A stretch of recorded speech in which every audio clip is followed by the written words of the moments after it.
Hi everyone, আমি সুচন্দ্রা। না, আজ আমি কোনো ব্লগ শেয়ার করছি না, একটা রান্নার ডিটেলস ভিডিওই শেয়ার করছি। কারণ এটা রিলসে দিতে গেলে না অনেক তাড়াহুড়ো করে বলতে হতো, তো ভাবলাম তোমাদের সাথে একটা ছোট্ট ভিডিওর মাধ্যমে শেয়ার করে দিই। ভিডিওটা ভালো লাগলে লাইক কমেন্ট শেয়ার করো, আর জানিও তোমরা কেউ যদি ট্রাই করে থাকো। তো আজকে যেটা বানাবো এটা হচ্ছে নার্গিসে কোফতা কারি। এটা একটি মুঘল সময়ের খাবার আর কি। তো এটা বিরিয়ানি বা যে কোনো রাইস আইটেম, পরোটা, রুটির সাথেও খেতে পারো।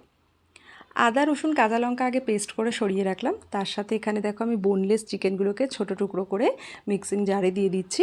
বেশ কিছুক্ষণ সময় দিয়ে দিয়ে ঘুরিয়ে ঘুরিয়ে চিকেনটা একটা ভালো পেস্ট রেডি করব। পেস্টটা রেডি হয়ে যাওয়ার পরে চিকেনটাকে জার থেকে বের করে নিয়ে সেম জারে একটা মিডিয়াম সাইজের পেঁয়াজ কুচি দিয়ে দিলাম। তার সাথে দিয়ে দেবো একটা পাউরুটি ছিঁড়ে, পাউরুটি না দিতে চাইলে ব্রেড ক্রাম্স দিতে পারো বা রোস্টেড বেসন দিতে পারো বা একটু সুজি দিতে পারো, মানে এটা হচ্ছে বাইন্ডিংয়ের কাজ করবে। তার সাথে 1 চামচ করে ধনের গুঁড়ো, জিরের গুঁড়ো, কাশ্মীরি রেড চিলি পাউডার, আদা রসুন কাঁচা লঙ্কার যে পেস্টটা ওটা দিয়ে দিয়েছি। আর হলুদ দিতে চাইলে দিতে পারো, বাট আমি এখানে দিইনি।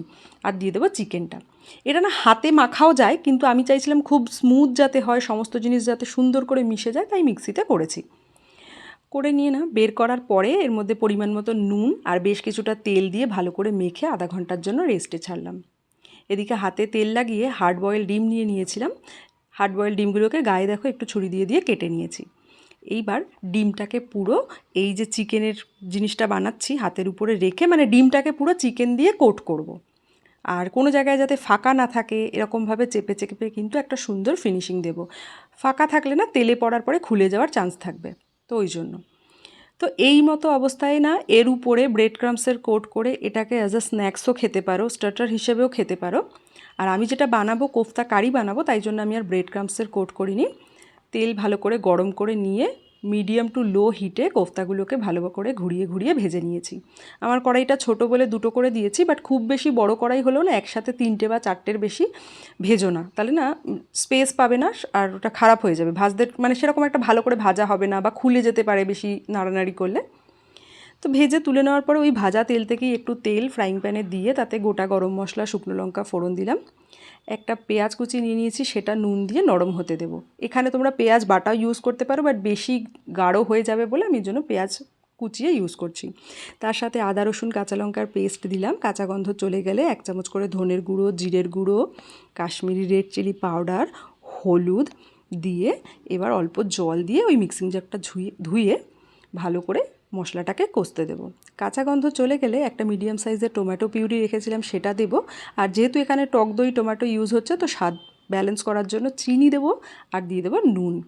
ভালো করে নাড়িয়ে চাড়িয়ে টক দই ফেটিয়ে রেখেছিলাম নুন দিয়ে, সেটা লো হিটে অ্যাড করলাম, সেটাও নাড়িয়ে চাড়িয়ে এবার দিয়ে দেবো 2 চামচের মতো ফ্রেশ ক্রিম।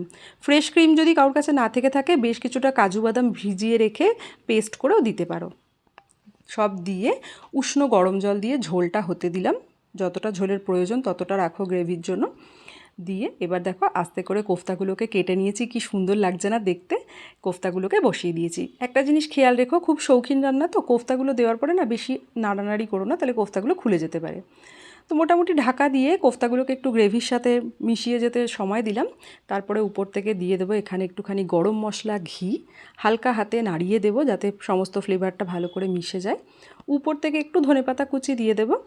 দিয়ে এবার গ্যাসটা বন্ধ করে মিনিট 15 ঢেকে রেখে দেবো স্ট্যান্ড বাইতে।